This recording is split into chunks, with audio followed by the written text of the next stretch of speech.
მოგესალმებით ძვირფასო ტელემაყურებლებო, მედია კავშირი ობიექტივის ბათუმის სტუდია იწყებს პირდაპირ ეთერში მუშაობას, მე გახლავართ თეონა შალიკაშვილი, ხოლო რაც შეეხება ჩემი დღევანდელი სტუდიის სტუმარს, ბატონი კახა გუჩმანიძე, ეკოლოგიის ექსპერტი გახლავთ. ბატონო კახა, მოგესალმებით, მადლობას გიხდით მობრძანებისთვის. რაც შეეხება ჩვენი დღევანდელი გადაცემის სასაუბრო თემას, გახლავთ ეკოლოგიაზე ვისაუბრებთ, ძირითადად ახალ რეგულაციებსაც შევეხებით. მანამდე კი მინდა დავიწყო, აუცილებლად მინდა გითხოთ, რატომ იყავით წინააღმდეგი სილქ ჯგუფის მიერ განხორციელებულ პროექტებზე, რომელიც რივიერას მიმდებარე ტერიტორიაზე გეგმავდა 6 სართულიანი ცათამბჯენის მშენებლობას. პროცესი შეჩერდა რეალურად განხილვა, თუმცა რამ გამოიწვია შეჩერება საზოგადოების აქტიური ნაწილის პროტესტმა თუ აი რა მოხდა რეალურად და რა ზიანი შესაძლოა მიეყენებინა ზღვისპირას მშენებლობას ქალაქისთვის. ძალიან აქტუალური და საინტერესო შეკითხვაა, მინდა გითხრათ, კიდევ ერთხელ მოგესალმებით. ჩემი განსაკუთრებული პროტესტის საგანი იყო ის პრეისტორია, რაც ზოგადად ახლდა თან სილქ ჯგუფის აქტივობებს და არასახარბიელო აქტივობებს აჭარის რეგიონში.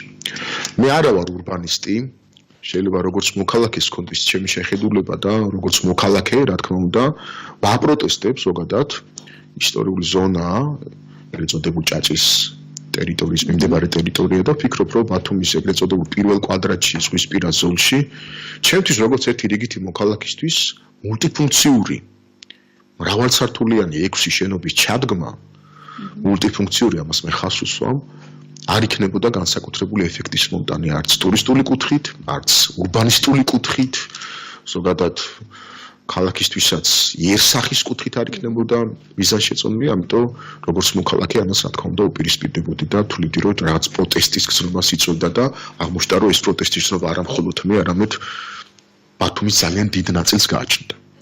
ძალიან საინტერესო არის თვითონ სილქ ჯგუფის პრეისტორია და განხორციელებული აქტივობები. დიახ, რეგიონში რა პროექტები გახსენდებათ და რატომ იყო სკანდალებთან დაკავშირებული ეს სახელი? ვიყავი იმ პერიოდში დეპარტამენტის ხელმძღვანელი, რომელიც აქტიურად იყო მეთვალყურე იმ აქტივობებისა, რასაც სილქ ჯგუფი ახორციელებდა.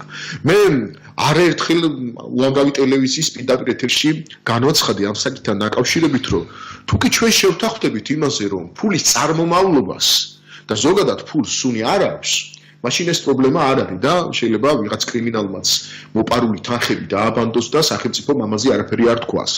მაგრამ სილქ ჯგუფის მხრიდან აშკარად იყო მცდელობები, აფილირება მოხდარიყო თითქოს და სახელმწიფო ორგანოებთან და სახელმწიფო მმართველ რგოლთან, რასაც ყოველთვის ვეწინააღმდეგებოდი და მიმაჩნდა რომ ეს არ იყო სიმართლე და არ იყო ჭეშმარიტი. მოდით, მცირე ისტორიას მოყვები სილქ ჯგუფის აქტივობებისა და ალბათ არაერთხელ მოგისმენიათ კიდეც ჩემი განცხადებები საგაზეთო და მათ შორის ტელევიზიით, რომ სილქ ჯგუფს მე ვუწოდებ აჭარის ტურისტული პოტენციალის დამსამარებელ ჯგუფს. და ალბათ კითხავთ, რატო ამოდენა ბრალდება, რატო ამოდენა განაცხადი და რა არის ამ ყველაფრის წინაპირობა. მოდით ძალიან მოკლედ შევეხები პრეისტორიას.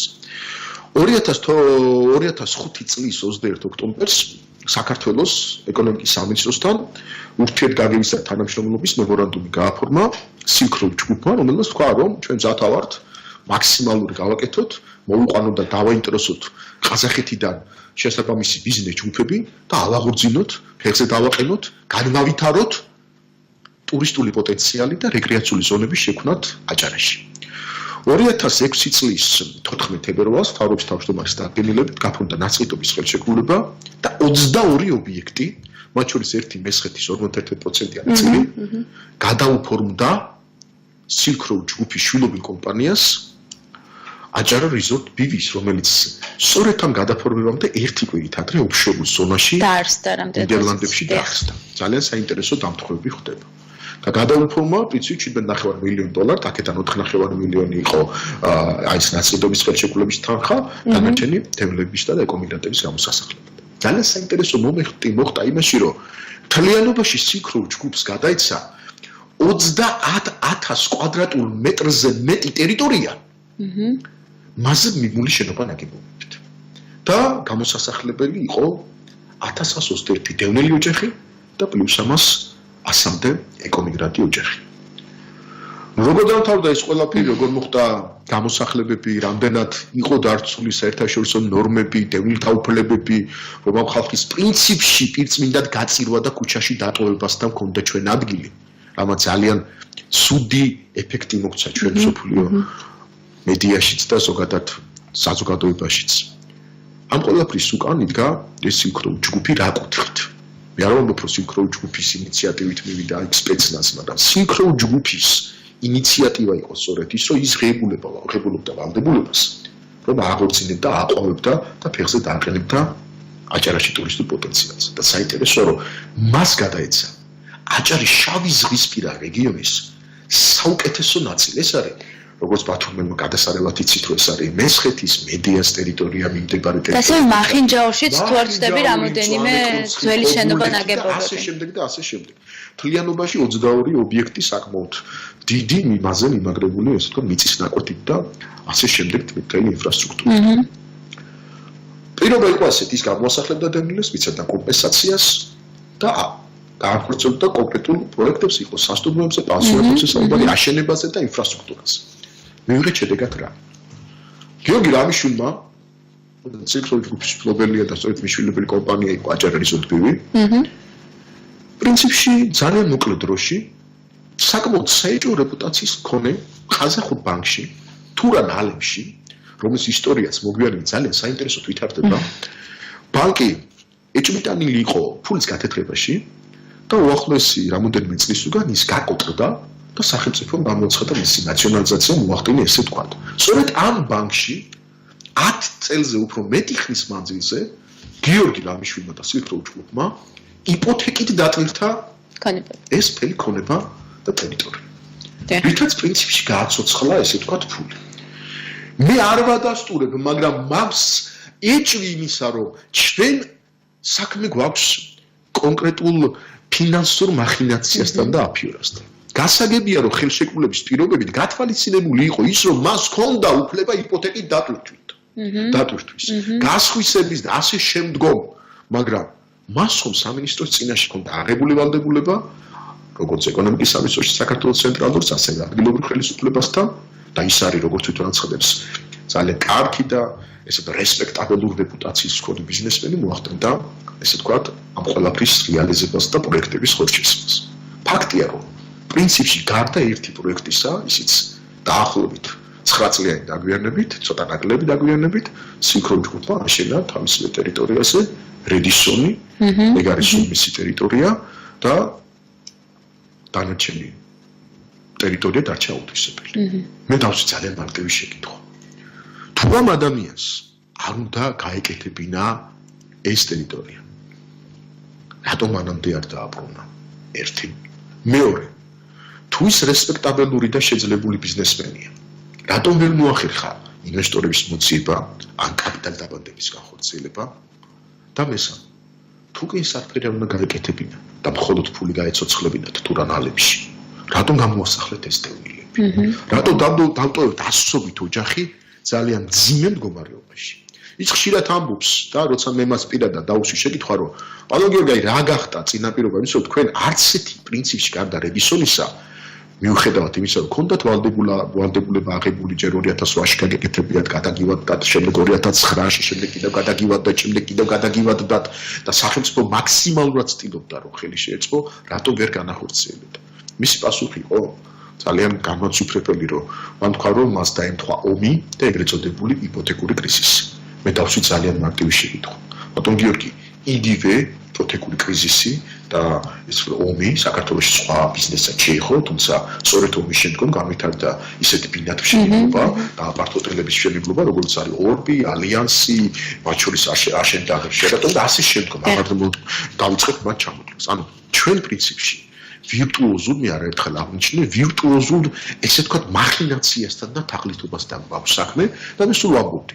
ჩემთვის პიროვნულად ადამიანი, რომელიც 2005 წელს სააკაშვილის ხელისუფლებამ დააკავა და თავისივე სახლში და ჩხლეკისას ამოღებული იქნა რამოდენიმე ყუმბარმტყორცი და ესე ვთქვათ ავტომატები, ჩემთვის ეს ბიზნესმენი და შემდგომ ძალიან მოკლე დროში იქნა გამოშვებული სხვადასხვა პოლიტიკურ აქტივობებში ხო შემჩნეული, შემდგომ დაააგა მთავრობასთან როგორც აღმოჩნდა ურთიერთობა და იმდენად კარგად, რომ აი ნახეთ რომ უშუალებელი ტერიტორიები გადაეცა ეს ის ადამიანია რომელსაც დააწყვნა იმდროინდელი ხელისუფლება ჩამოიყვანა ტრამპი პრეზიდენტი ამერიკის პრეზიდენტი და კვირდებოდა ალბათ ყველა ბათუმის და ტრამპ ტაუერს თუმცა აღმოჩნდა რომ ვალდებულება ვერ შეასრულა და რეალურად ფრენჩაიზინგზე იყო საუბარი და არა განსაკუთრებულ აქტივობებზე სადაც 20 მილიონის ეკვივალენტი იყო გადასახდელი ფრენჩაიზინგ და ვერ მოახერხეს გაეკეთებინა ჩვენ ეს ყველაფერი დარჩა ყუნ დაპირებად ამიტომ მე როგორც ბათუმელმა დავსვი შეკითხვა ბიზნესი რომლის უკან დგას არც თუ სახარბიელო რეპუტაცია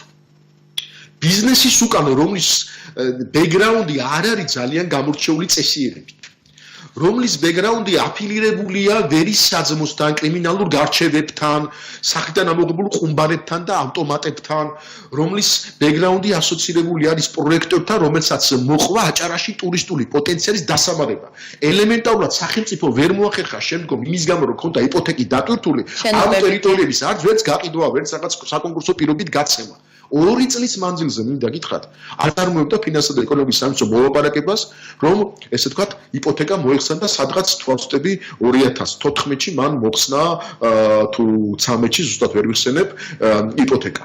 და მინდა გითხრათ, რომ იმის თქმა, რასაც თვითონ აცხადებს, რომ ის არის ძალიან კეთილსინდისიერი ბიზნესმენი და ქველმოქმედი ალტრუისტი, რომელმაც ადგა და თავისივე სურვილი დაუბრუნა თურმე დაახლოებით 10 ობიექტი ფინანსთა და ეკონომიკის სამინისტროს ეს ნამდვილად არ შეეფერება სიმართლეს და ნებისმიერ დაინტერესებულ პირს და ამაზე არაერთი კვლევა ჩატარებულა და მათ შორის ჟურნალისტური გამოძიება შეუძლია ამოიღოს მასალები იმის თაობაზე, რომ რეალურად იძულებული გახდა იმის გამო, რომ ვერ კისრულობდა ნაკის ვალდებულებების განხორციელებას ამ გაეკეთებია მსგავსი ღვინძება. საინტერესო განვითარდა მოვლენები ალტონთეო მესხეთის მდებარე ტერიტორია, მესხეთი მისი ესე ვთქვათ ტერიტორია იყო, პრინციპში ფლობელი იყო, დიახ, ფლობელი იყო, მან მიიღდა ვერ განახორციელა იქაც განთვალისწინებული აქტივობა, ესე ვთქვათ, მიიღდა კომპანია 5M ინშაატ, თურქულ კომპანიას, რომელმაც ძალიან მოკლე დროში ალიაჯუნზე ერთ-ერთ ხელმძღვანელზე, რომელიც სოუცესზე გაასვისა, British Development-ზე, ესეთ ახალჩამოყალიბ კომპანიაზე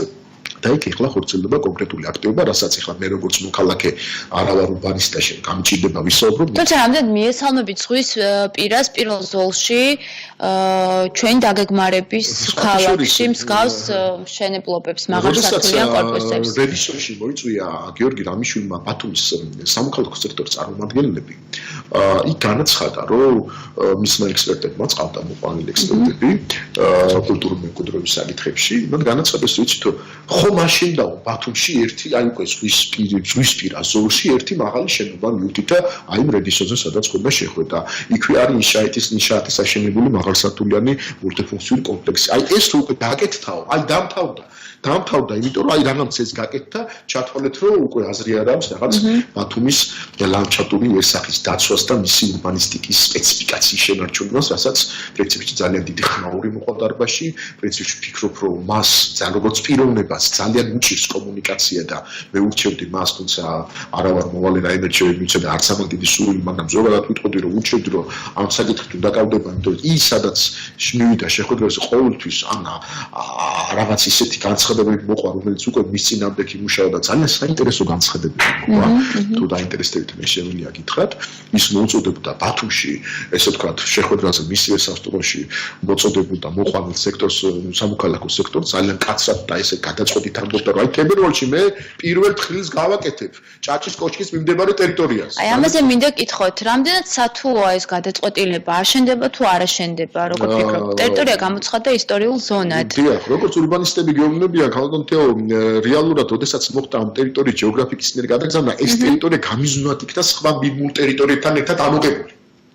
რამაც საშუალება მიცა, შესაძლოა ეს გამიზნულად, არა გამიზნულად, ეს არ არის უკვე ჩემი კვლევის საგანი, ну, ფაქტი ის, რომ ის არის ისტორიული დაცვის ზონა, რაზეც უკვე კულტურული მემკვიდრეობის სააკეთო, ესე ვთქვათ, განაჩენდა ვერდიქტი, კაი გაგებით, რასაკვირველია, გამოიტანა, აქედან გამომდინარე, იმოდენა მაღალსართულიანი შენობების აშენების და მულტიფუნქციური შენობების აშენების, ესე ვთქვათ, უფლება აღარ ექნება გიორგი რამიშვილს, მეცახელად ზარალა, ძალიან საინტერესო, ესე ვთქვათ, მეცახელი აქვს ბიზნესმენისთვის, კარგი რესპექტაბელური ბიზნესმენისთვის. მე რა მინდა გითხრათ. რეალურად როდესაც გითხრა რომ აშენდებოდა მულტიფუნქციური კომპლექსი 155 მეტრიანი, შემდგომ აღმოჩნდა რომ უნდა ყოფილიყო 1, მეორე დღეს გაჟღერდა რატომღაც რომ უნდა ყოფილიყო 2, მერე 3 და საბოლოოდ 6. ალბათობით მივიღებდით 6 და მე სულ ვამბობ. ჩემთვის როგორც ბათუმელისთვის ტურისტული რეკრეაციული ზონის განვითარებას თუ გეგმავთ მსგავსი ტიპის ესეთ მულტიფუნქციური კომპლექსების მშენებლობას, როგორცაც მე არაერთხელ მithქვამს აშენებს დღესაც ორბი და ალიანსი.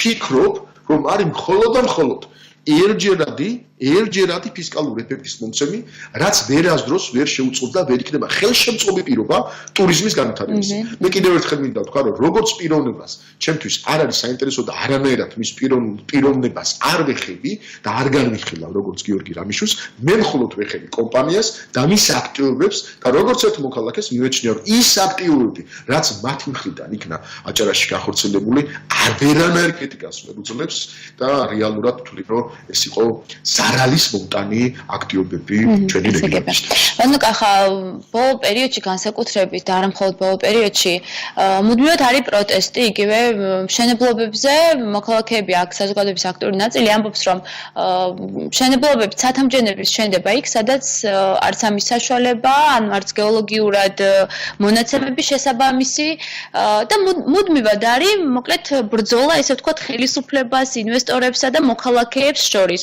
როგორ ფიქრობთ, ერთხელ და სამუდამოდ, როგორ უნდა დარეგულირდეს ეს სიტუაცია? იგივე არსებობს გეგმა ქალაქის და ასე შემდეგ. ანუ ვინ უნდა აიღოს პასუხისმგებლობა ამ შემთხვევაში? იმისთვის, რომ ორ თვეში კვლავ არ დავდგეთ სადარაჯოზე ჩვენი ქალაქის დასაცავად, არ მოგვიწიოს კიდევ ბრძოლა და ასე შემდეგ. ანუ რა იქნება ეფექტური მოდელი საბრძოლველად და ესეთი პრობლემების უბრალოდ გადასაჭრელად, როგორ ფიქრობთ? მინდა გითხრათ, რომ მოდელი ზოგადად არაფერი ახალი გამოსაგონებელი, ახალი ველოსიპედი არ არის ძალიან მარტივი, ის რომ თავის ძროზე უნდა გამოცხადდეს შესაბამისად, ესე ვთქვათ, ტენდერი და გაკეთდეს ქალაქის გეგმა, განაშენების გეგმა, მიწასარგებლობის გეგმა, სადაც დაიდება კონკრეტული დრაფტი იმისა, თუ რომელ ზონაში რა ზონის რა სტატუსი აქვს და სად რა ტიპის მშენებლობის და სხვადასხვა ესე ურბანული აქტივობის განხორციელების საშუალება გვექნება. ეს იქნება აბსოლუტურად დამარეგულირებელი და დამერწმუნდეთ მე არ სიამოვნებს ვიცხოვრო იმ ქვეყანაში, სადაც ნებისმიერ ურბანისტულ გადაწყვეტილებას, უსისტემურ ურბანისტულ გადაწყვეტილებას წინ უნდა აღმოდგეთ სამოქალაქო პროტესტით და ხშირ შემთხვევაში კანონით შეიძლება არ იდგეთ ჩვენ მხარეს. ჩვენ უნდა მივეჩვიოთ იმას, რომ ჩვენ პროტესტს უნდა ვაცხადებდეთ უფრო გლობალურ საკითხებზე, პროტესტს უნდა გქონდეს უფრო ისეთ მნიშვნელოვან ვთქვათ თუნდაც კლიმატურ პრობლემებზე და ასე შემდგომ, ვინმე იმაზე, რომ ვიღაცის კონკრეტული ესე მერკანტილური ინტერესების გამო, რადგან სარგებლობს, რომ ქალაქს არ გააჩნია და არ წვალობს და არ მეცადინეობს, არ საქმიანობს იმის რომ კონდეს მსგავსი გეგმა, ახორციელებს კონკრეტულ ბიზნეს პროექტებს, რაც ასე თუ ისე ქალაქის იერსახისთვის არის დავამახინჯებელი და ნებისმიერი ბათუმელისთვის თქვენ შეგიძლიათ ვნახოთ, ეს ქალაქი არ არის სტილისტურად მორგებული ამ ცათამბჯენებს და მე სულ ვამბობ ხოლმე, ჩვენს ურბანისტიკას ეს არათუ არ ერგება ზოგადად აი ეს ქალაქის სიცოცხლის უნარიანობა, გამტარუნარიანობა არ არის გათვლილი ამოდენად სათამბჯენებზე, რომელიც ხშირ შემთხვევაში არის დაუტვირთავი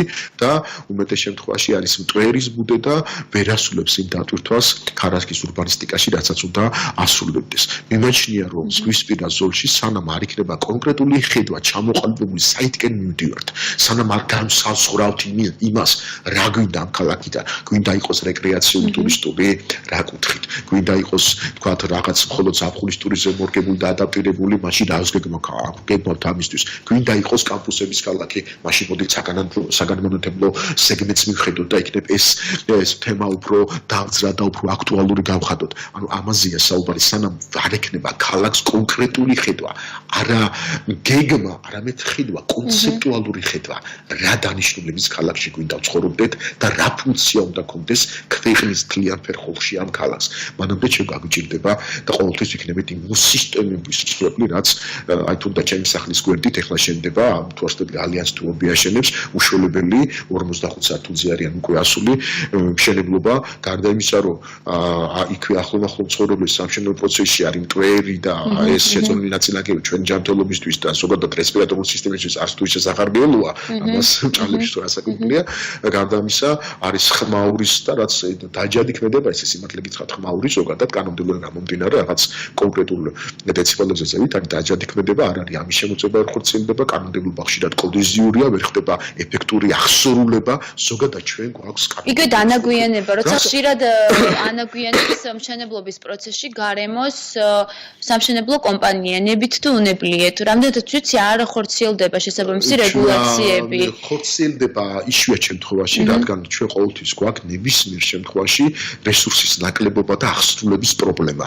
ანუ რომ იყოს შესაბამისი რესურსი მაკონტროლებელ ორგანოში წარმოქმნილი ადამიანური რესურსზე მაქვს საუბარი, დიდი ალბათობით მსგავსი ღონისძიების გატარება როგორც თბილისში ხდება და შეიქმნა ცალკე სამსახური, მე როგორც მუნიციპალიტეტი უახლოეს პერიოდში გეგმავს ბათუმშიც ეს რა თქმა უნდა იქნება ეფექტური, მაგრამ უნდა ვიცოდეს ყველა მეწარმემ და ბიზნესმა. ეს არ ნიშნავს იმას, რომ ვიღაცა ბიზნეს უშლის ხელს პირიქით, მე ყოველთვის მომხრე ვიყავი ინვესტირებისა ბათუმში, ყოველთვის მომხრე ვიყავი იმისა, რა შეიძლება მეტი ინვესტორი შემოვიდეს, მაგრამ ეს უნდა იყოს ჩვენ მოვაწერეთ ხელი ასოცირების ხელშეკრულებას, როცა ჩვენ ლაპარაკობთ ნარჩენების მართვაზე, უნდა გვახსოვდეს ჰაერის დაცვაზე, წყლის დაცვაზე, ნიადაგის დაცვაზე, უნდა გვახსოვდეს ეს არ არის ქართველების ახირება მხოლოდ, ეს არის ჩვენი კურსი. ჩვენ მაგვეყარა თქვა რომ ჩვენი კურსი არის ევროპა, ჩვენ მივდივართ ევროპისკენ, მოვაწერეთ ხელი ასოცირების შეთანხმებას და ჩარჩო დირექტივები. ითვალისწინებს იმ კონკრეტული აქტების განხორციელებას, რაც პირველ ეტაპზე ნიშნავს იმას, რომ ჩვენი კანონმდებლობა მოვიდეს სრულ სინქრონში, ან მიუახლოვდეს ევროპაში ადაპტირებულ და ესე ვთქვათ განხორციელებულ კანონმდებლობას, რომელმაც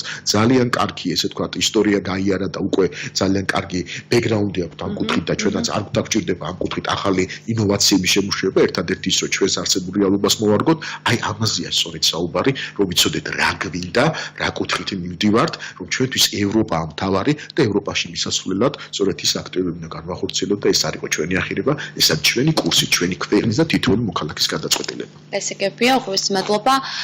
მაყურებელს ვეტყვი, რომ პირველი ნაწილი ჩვენი გადაცემის ამოიწურა, მანამდე ნახოთ რეკლამა, ჩვენ გადაცემის მეორე ნაწილით დაგიბრუნდებით დროებით. მოგესალმებით კიდევ ერთხელ ბათუმის სტუდია აგრძელებს პირდაპირ ეთერში მუშაობას. ბატონი კახა გუჩმანიძე ეკოლოგიის ექსპერტი გახლავთ ჩვენი დღევანდელი გადაცემის სტუმარი. ბატონო კახა, საუბარი გავგრძელოთ ეკოლოგიურ გარემოზე, როგორ ეკოლოგიურ გარემოში ვცხოვრობთ და აუცილებლად მინდა აღვნიშნო, ხვალ არის მდინარის დაცვის საერთაშორისო დღე. ძალიან საინტერესო იქნება გვიპასუხოთ, რამდენად სუფთა მდინარეები გვაქვს რეგიონში და როგორია მათი ეკოლოგიური მდგომარეობა. 14 მარტი არის მდინარის დაცვის საერთაშორისო დღე, ძალიან მნიშვნელოვანი დღეა ყველა გარემოსდაცვისთვის, იმიტომ რომ ეკოსისტემებში მდინარი ზოგადად ძალიან დიდი და მნიშვნელოვანი ფუნქციის მატარებელია. მინდა გითხრათ, რომ საქართველო უხვია მდინარეებით, განსაკუთრებით დასავლეთ საქართველო, აღმოსავლეთთან შედარებით, მთლიანად საქართველოში არის 26060 მდინარე, ესე ვთქვათ, წარმოდგენილი, რამდენადაც დიდ ციფრად არ უნდა გეჩვენებოდეთ, აქედან 99%-ზე მეტი არის 25 კილომეტრზე ნაკლები სიგრძის მდინარეები და მთლიანობაში 60,000 კილომეტრზე მეტ ხაზს ქმნიან, ხოლო ამ მდინარეების ზოგადი წყლის ჩამონადენი წლის მანძილზე სადღაც 65 მილიონ კუბომეტრს აჭარბებს. ეს არ არის პატარა მაჩვენებელი, მცირე მაჩვენებელი. დასავლეთ საქართველოს მდინარეები მოგეხსენება შავი ზღვის აუზის მდინარეები, ესე ვთქვათ. მდინარეს აქვს ძალიან დიდი ფუნქციური დატვირთვა, მათ შორის ის იხტიოფაუნა წარმოქმნილი ჩვენს მდინარეებში, განსაკუთრებით დასავლეთში ძალიან მდიდარი და მდინარის დაცვას მას აქვს სამრეწველო ფუნქციაც. ჩვენ ამ ბოლო პერიოდში რაც ესები ის მომრავლდა საქართველოში მდინარეს როგორც მხოლოდ ესე ვთქვათ არ უყურებთ როგორც ენერგორესურსს უყურებთ, რაც არ არის ჩემი აზრით სწორი, იმიტომ რომ ის ძალიან დიდი მნიშვნელოვანი ფუნქციის მატარებელია, მოგესალმებით ის მყარნატანი ჩამომტანია შავ ზღვაში და სწორედ ეს ხელჩენწორი ფაქტორი იმისა, რომ ქალაქი ბათუმი ჩამოყალიბდა და დაარსა და სწორედ ამ ნატანზე ვიმყოფებით ახლა ჩვენ. მინდა გითხრათ, მდინარეს აქვს მისი პრობლემებიც, იმიტომ რომ ის ბინძურდება ხშირად, როგორც სტატისტიკა მცხადყო, საქართველოს მდინარეებში ძირითადი დაბინძურებელი არის საკანალიზაციო და წყალარინების სისტემის გაუმართავობა, სადღაც 70%-მდე დაბინძურების მდინარეების სწორედ ამ გაუმართავობაზე მოდის და კომუნალურ სისტემებზე, მათ შორის არის საყოფაცხოვრებო ნარჩენები. ძალიან საინტერესოა ის, რომ ესე თბოელექტროსადგურებიც ერთ-ერთი დამაბინძურებლებია და ასევე დამაბინძურებელია მრეწველობა განსაკუთრებით სამრეწველო ზონებში, როგორც არის ბონისი, თქვათ, ზესტაფონი და ასე შემდგომ, იქაც დინარეები განსაკუთრებით როცა არ არის ნორმები დაცული გარემოსდაცვითი ბინძურდება. დინარეს გააჩნია ასევე ჩვენ გვაქვს წარმოქმნილი ძალიან საინტერესო ფაქტია ღვარცოფული ტიპის დინარეები დასავლეთ საქართველოში და ხშირ შემთხვევაში ჭარბიტენიანობის დროს, ოდესაც გამტარუნარიანობა კლებულობს, იმის გამო რომ კალაპოტი იხერგება და ასე შემდეგ გადმოსვლა ხდება. ყველა მდინარის მოგესალმებით გააცვია თავისი წყალდაცვითი ზოლი, რომელიც შეიძლება იყოს სხვადასხვა სიგრძის მდინარეზე სხვადასხვა და სწორედ იმიტომ გაკეთდა კანონმდებლობით და ჩვენი ტექნიკური რეგლამენტით და რეგულაციებით წყალდაცვითი ზოლი, რომ ჩვენ უნდა მაქსიმალურად შევეცადოთ იქ არანაირი სამრეწველო ობიექტი და რაიმე ტიპის ყოველგვარი დაბინძურებიდან რომ დავიცვათ მდინარეები, ამით შევეცადოთ ჭიხტილფაუნას, საბოლოო ჯამში მოგესალმებით ეს ყველაფერი შედის ზღვაში და მოდი ჩვენ ვსკვებით ჯაჭვში. განსაკუთრებით მნიშვნელოვანი ასევე ის, რომ იმ ჰიდროლოგიური აქტივობების გამო ჰესეთთან მიმართებაში მინდა გითხრათ, რაც აჭარაში აქტიურად არის წარმოადგენილი, ხშირ შემთხვევაში უნდა იყოს გაკეთებული აუცილებელია თებსავალი გზები, რაცა ეს იხტიო სიმდიდრე შევინარჩუნოთ ჩვენი კუთხის. გასაგებია.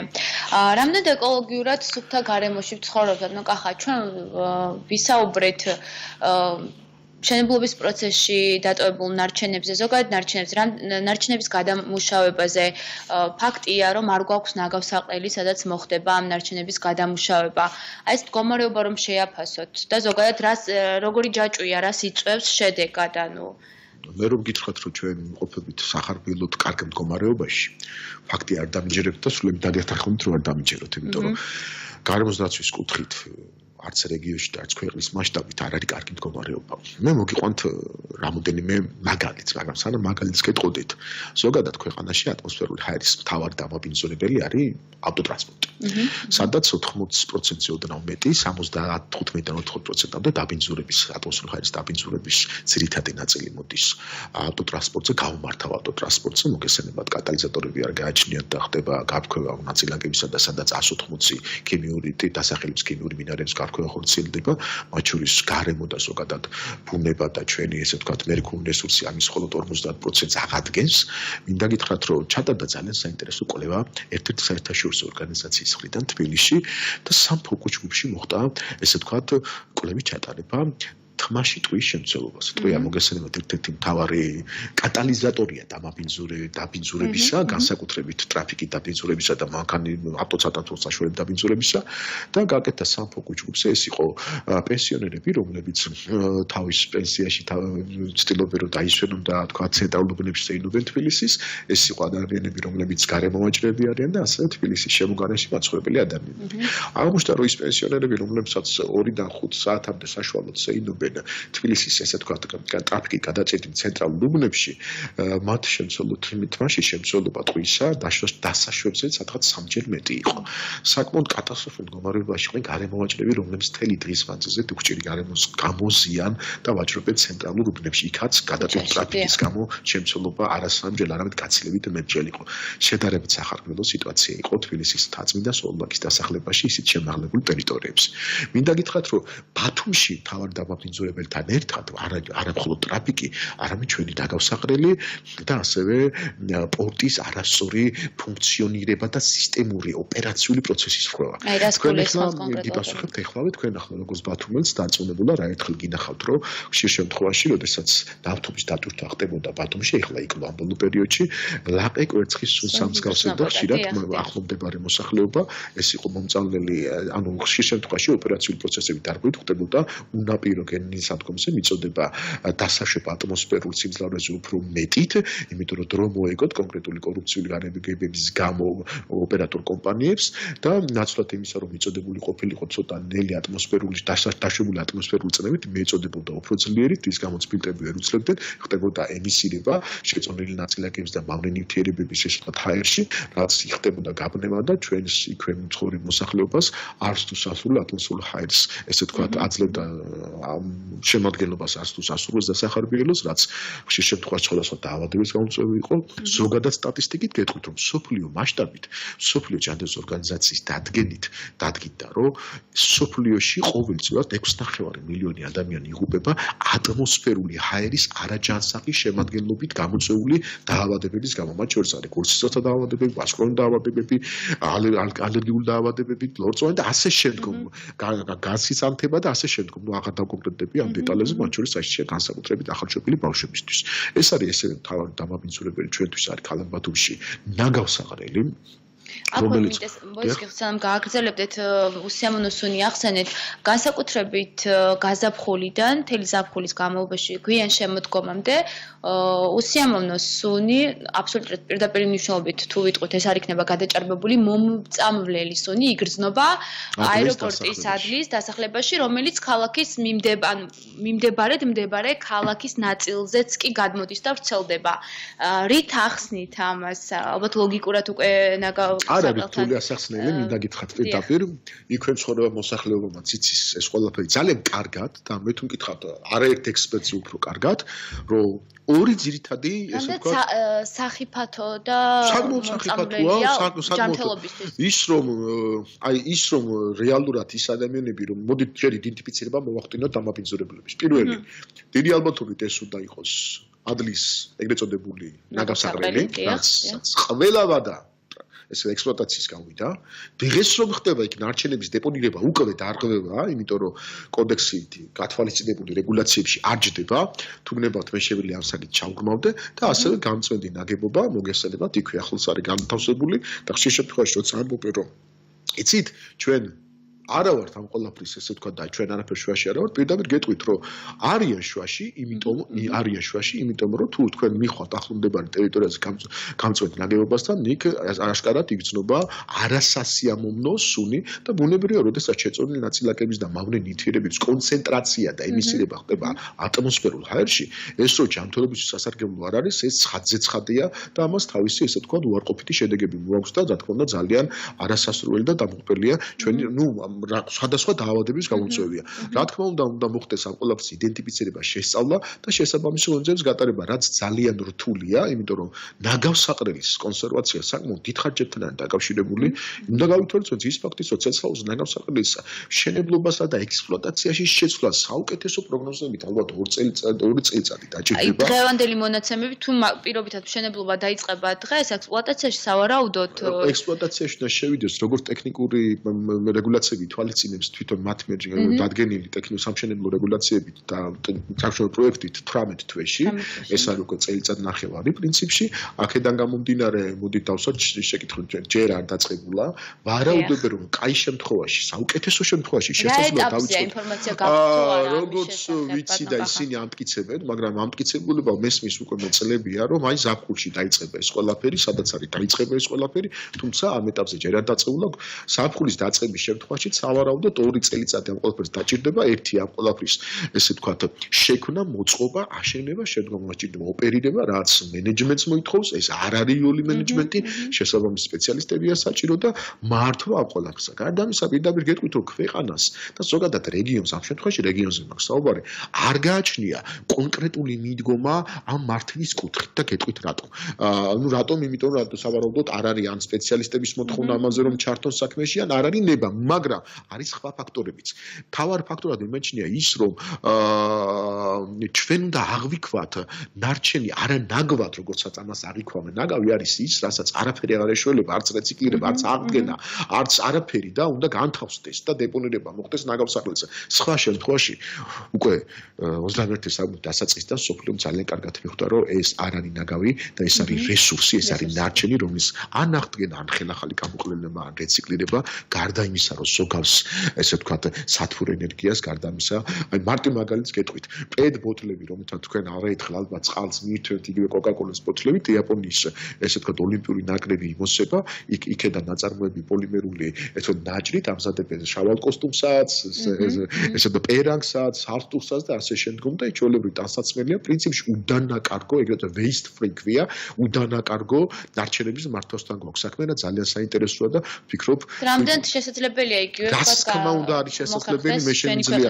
რა თქმა უნდა არის შესაძლებელი, მე მარტივად გეტყვი თქვენ, ჩვენ ახლა ჩვენ ვაპირებთ რომ გავაკეთოთ ორგანიზაცია ესენი აპირებს გავაკეთოს მორფოლოგიური კვლევა გაზაფხულზე, ზაფხულზე ინდებეტისა და არამხოლოდ ფრაქციული შემადგენლობისა ნარჩენებისა, რომლის დეპონირებაც ხდება ბათუმის ნაგავსაღელზე, ეგ მთლიანაჭარის ესე ვთქვათ ნარჩენებზე საუბარი, საშუალო დებეტი დღის მონაცემებით არის 180 ტონა ყოველდღურად, როგორც 2015 წლის მორფოლოგიური კვლევიდან კვლევა დგინდება, სადღაც 17% არის მხოლოდ პლასტიკი წარმოდგენილი, სხვადასხვა ტიპის პლასტიკი, ძირითადად პეტბოთლები წარმოდგენილი, წარმოიდგინეთ ეს არ არის მცირე ტონაჟი, თუ მისი რეციკლირება მოხდება, თუ მისი სწორი სეპარება და შეგროვება მოხდება, პირდაპირ გეტყვით რომ ეს არის მოთხოვნადი რესურსი, რომლის დაპრეშ შემთხვევაში ჩვენი მეზობელი ქვეყნებსაც ძალიან სიამოვნებით მიაქვთ ეს ყველაფერი და ის უკან გვიბრუნებენ რეციკლირებული ნაწარმის სახით, ეს იქნება ჯადითებში თუ ასე შემდეგ და ასე შემდეგ. ანუ რესურსი ეს ერთი მაგალითი გითხარით, თორემ მე მეცაც გეტყვით,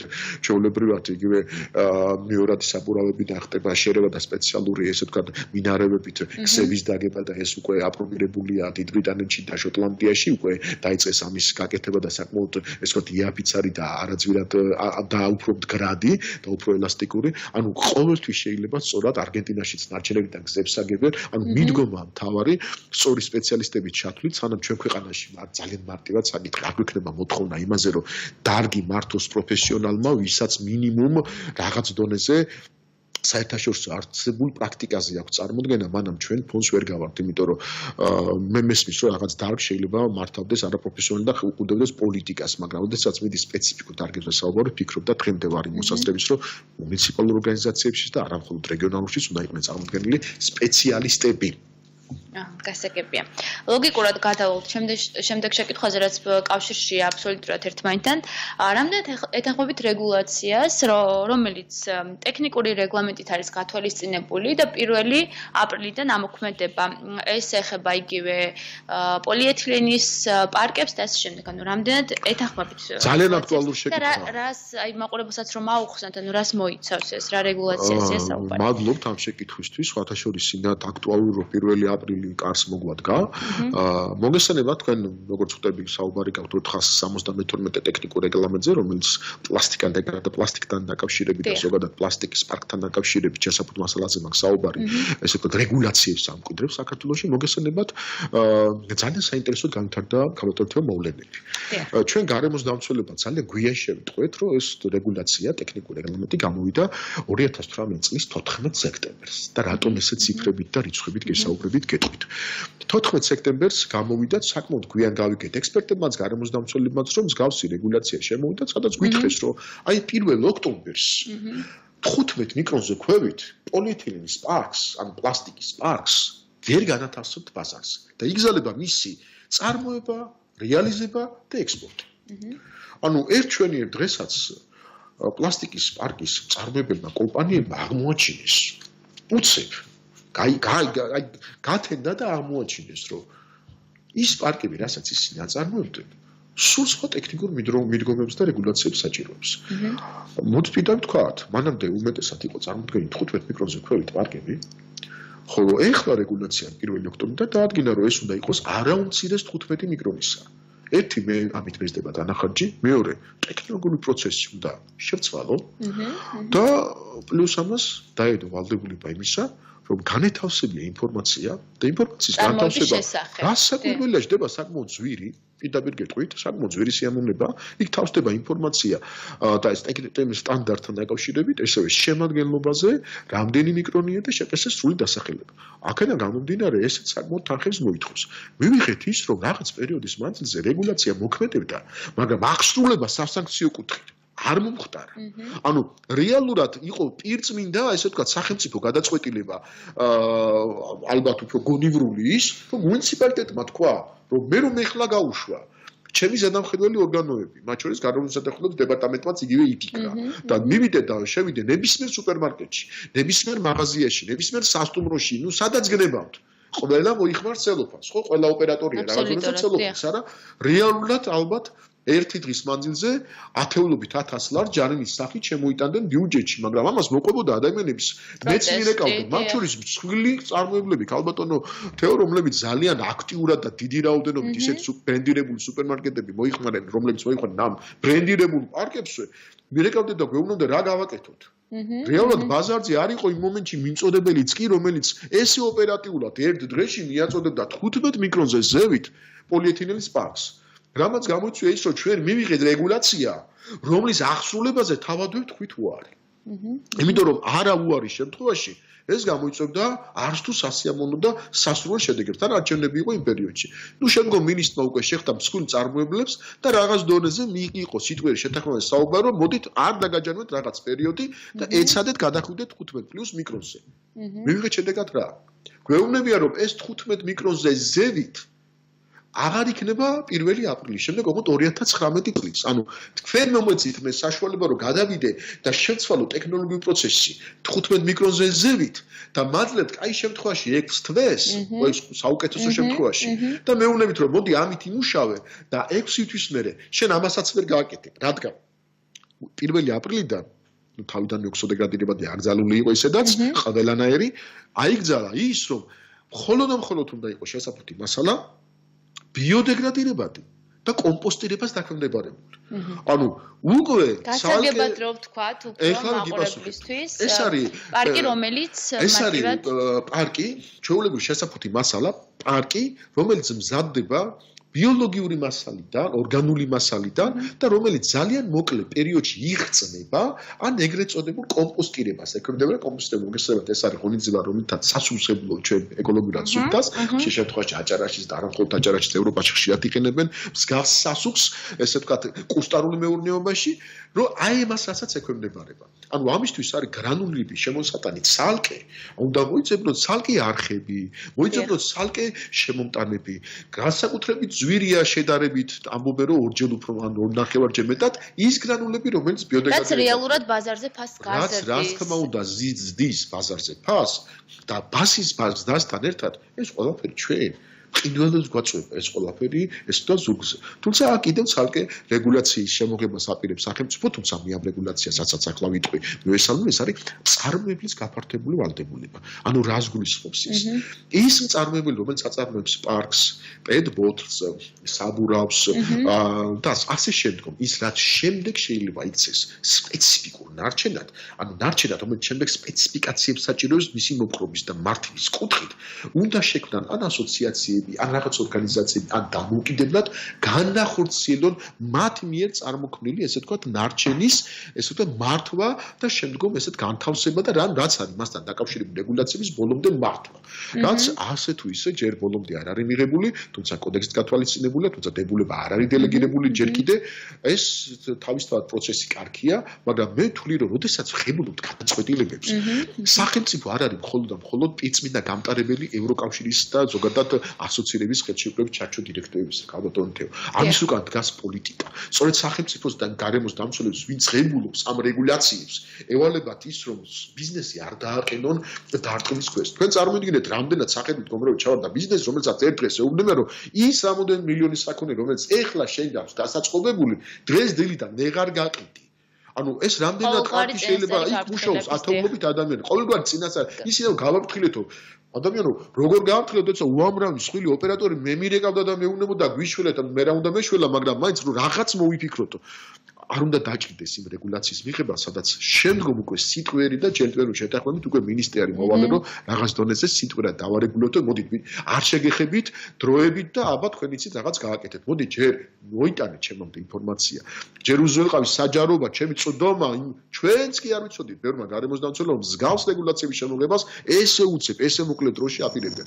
არ შეიძლება კერძო სექტორის არავითარ შემთხვევაში დაუშვებელია მათი ასეთი დარტყმის ქვეშ აყენება. მიმაჩნევ ნებისმიერი გადაწყვეტილების დროს კერძო სექტორი და ზოგადად არა მხოლოდ, მაგრამ აი ეს კერძოს ეხება უფრო მეტად. უნდა იყოს მათი ბოლომდე ინკლუზია და ჩართულობა უზრუნველყოფილი და გარანტირებული. გასაგებია მარტივად რომ ავხსნათ მაყურებელს კიდევ ერთხელ, იმიტომ რომ ძალიან ბევრი შეკითხვა ჩნდება ირგვლივ ამის შესახებ, პოლიეთილენის პარკები არ იკრძალება, უბრალოდ ჩანაცვლდება ბიოდეგრადირებული. შესახედავად იქნება იგივე პოლიეთილენის პარკი, ესე ვთქვათ, შეუცვლელი თვალისთვის გარჩევა იმის ისა, რომ ეს ის ცელოფანი არ არის, რომელიც თავის დროზე თქვენ მოიხმარდით, თქვა, იგივე სუპერმარკეტში შესვლისას, იქნება ცელოფანი, რომლის შემადგენლობა არის, ესე ვთქვათ, ბიოდეგრადირებადი მასალით ნაწარმოები, რომლის ჩვენ ამით რა თქმა უნდა ბევრს ვიგებთ, იმიტომ რომ მოდი ვთქვათ სიმართლე, სტატისტიკა ამბობს ეს, რომ მსოფლიოში წლის მანძილზე 5 ტრილიონზე მეტი პოლიეთილენის პარკის წარმოება ხდება. ანუ აი ამ პარკიდან უამრავი ხდება, ესე ვთქვათ, არა ნაგავსაღლებზე, არამედ ქუჩაში, დინარის კალაპოტში და ასე შემდეგ. და ბატონო, კახა, გავწყეთნებთ აქვე ძალიან საინტერესოა ის ციფრები, რომლებიც გადამუშავებასთან არის დაკავშირებული, გაქროსრულად გაქრობასთან, ანუ ბუნებაში. რამდენიმე საუკუნე ჭირდება, რამდენადაც ვიცი პოლიეთილენის პარკს იმისთვის, რომ საბოლოოდ განადგურდეს. 450-დან 1000 წლამდე ჭირდება და მაგ შემთხვევაში თქვენ მოგესალმებათ, რომ პოლიეთილენი არ არის ნავთობპროდუქტი, მაგრამ ის არის, ანუ შემცველი ნავთობის, მაგრამ ის არის ნავთობპროდუქტიდან ნაწარმოები. ანუ ჩვენ ნავთობპროდუქტიდან ვღებულობთ ეთილენს, ხოლო ეთილენის პოლიმერიზაციის შედეგად ვღებულობთ სწორედ იმ პლასტიკის, ესე ვთქვათ, ცელოფანს, რასაც ჩვენ დღემდე ვიყენებთ ყოველ შემთხვევაში, ხო? ანუ ეს ბიოდეგრადირებადი ჩანაცვლებს იმას, რომ მოდი ვთქვათ სიმართლე, აქამდე ჩვენ ყოველწლიურად მსოფლიოში 1 მილიონი ჰაბიტატი ძუძუმწოვარი და ცხოველი იღუპება იმის გამო, რომ ვერ არჩევს სამყარო. თქვენ წარმოვიდგინეთ, თქვენს მიერ მოქნეული სახეჭმა რეზინამ შეიძლება მოკლას იმის გამო, რომ საკენკი ეგონოს ჩიტი, ფრინველს ეს ყველაფერი და ვერ გადაამუშავოს და დამთავრდეს ლეთალობით და უფრო მეტიც.